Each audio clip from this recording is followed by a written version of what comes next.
So I have successfully integrated a motor, battery box, and switch into the LEGO set First Order Heavy Scout Walker. So let me show you how it works.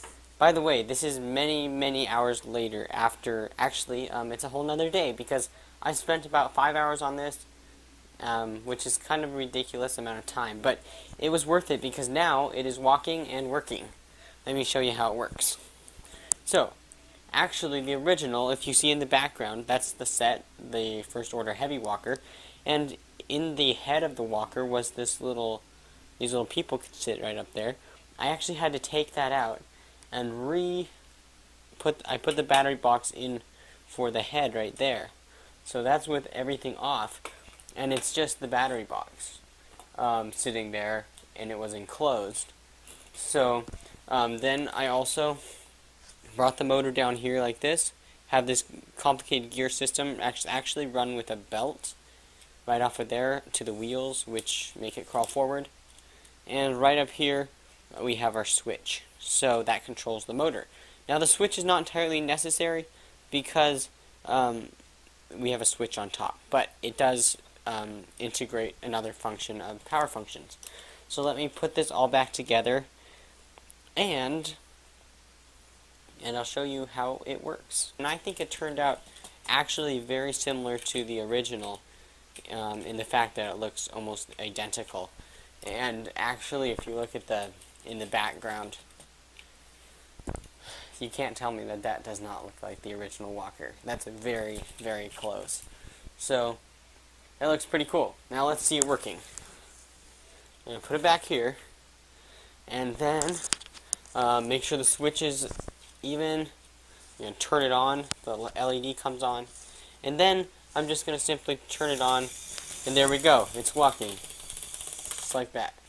Now, I noticed the gears were making some funny chattering noises, so I'm just going to check that out. I'm using a drive belt, so it's just enough power to get these wheels going, but if any force is applied to stop it, it will stop and bind. But luckily, with this type of design, since I'm using a belt, it's not going to hurt the motor. That's one thing you have to worry about with the power functions, is not to fry the motor. And also, I had some friends who were super excited about the power function set, but then what happened is these cables are very fragile, and they can easily get bent, and the wire inside can be broken, which will lose the connection to the battery box. So that's no fun. And the motors aren't actually that cheap, so just be really careful with the wires. One thing I did not integrate into my build was the lights, although I think in the future I could. I did put them on the front, but it just looked kind of silly, and it wasn't very necessary. Right here I have my motor, and I actually attached the motor right onto the frame.